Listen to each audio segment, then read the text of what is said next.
Chapter 4. When Jane and Elizabeth were alone, the former, who had been cautious in her praise of Mr. Bingley before, expressed to her sister just how very much she admired him. "He is just what a young man ought to be," said she, "sensible, good-humoured, lively, and I never saw such happy manners, so much ease, with such perfect good breeding." "He is also handsome," replied Elizabeth, "which a young man ought likewise to be, if he possibly can. His character is thereby complete. I was very much flattered by his asking me to dance a second time. I did not expect such a compliment." "Did not you? I did for you. But that is one great difference between us. Compliments always take you by surprise, and me never. What could be more natural than his asking you again? He could not help seeing that you were about 5 times as pretty as every other woman in the room. No thanks to his gallantry for that. Well, he certainly is very agreeable, and I give you leave to like him. You have liked many a stupider person." "Dear Lizzie." "Oh, you are a great deal too apt, you know, to like people in general. You never see a fault in anybody. All the world are good and agreeable in your eyes. I never heard you speak ill of a human being in your life." "I would not wish to be hasty in censuring anyone, but I always speak what I think." "I know you do, and it is that which makes the wonder.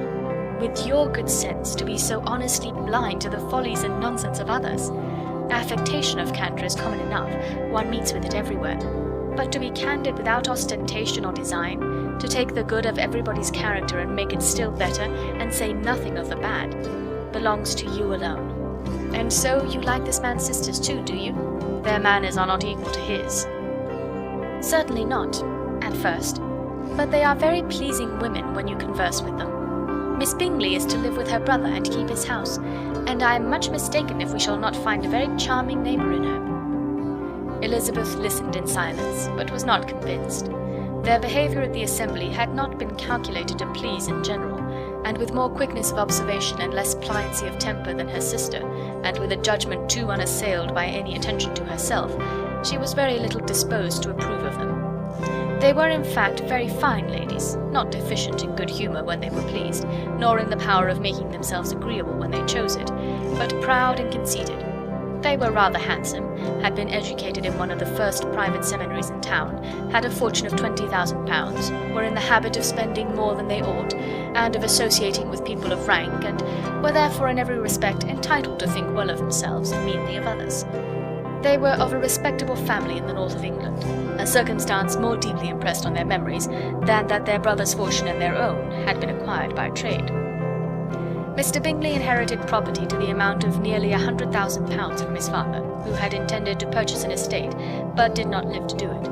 Mr. Bingley intended it likewise, and sometimes made choice of his county, but as he was now provided with a good house and the liberty of a manor, it was doubtful to many of those who best knew the easiness of his temper, whether he might not spend the remainder of his days at Netherfield, and leave the next generation to purchase.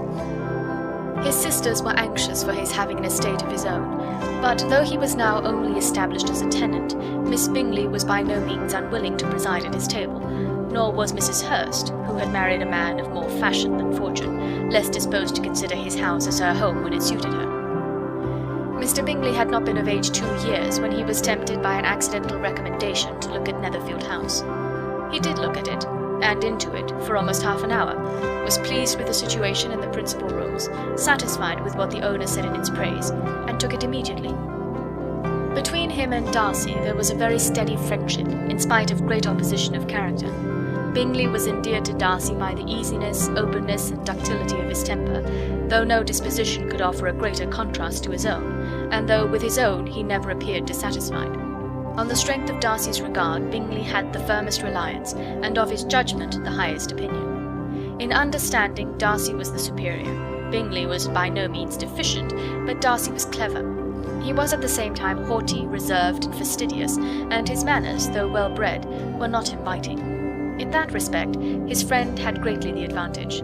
Bingley was sure of being liked wherever he appeared. Darcy was continually giving offence. The manner in which they spoke of the Meryton assembly was sufficiently characteristic. Bingley had never met with more pleasant people or prettier girls in his life.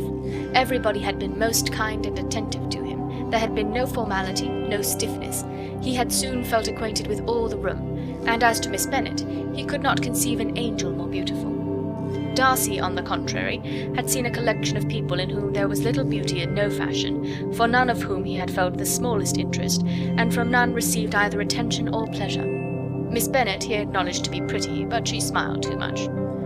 Mrs. Hurst and her sister allowed it to be so, but still they admired her and liked her, and pronounced her to be a sweet girl, and one whom they would not object to know more of. Miss Bennet was therefore established as a sweet girl, and their brother felt authorized by such commendation to think of her as he chose. End of chapter 4.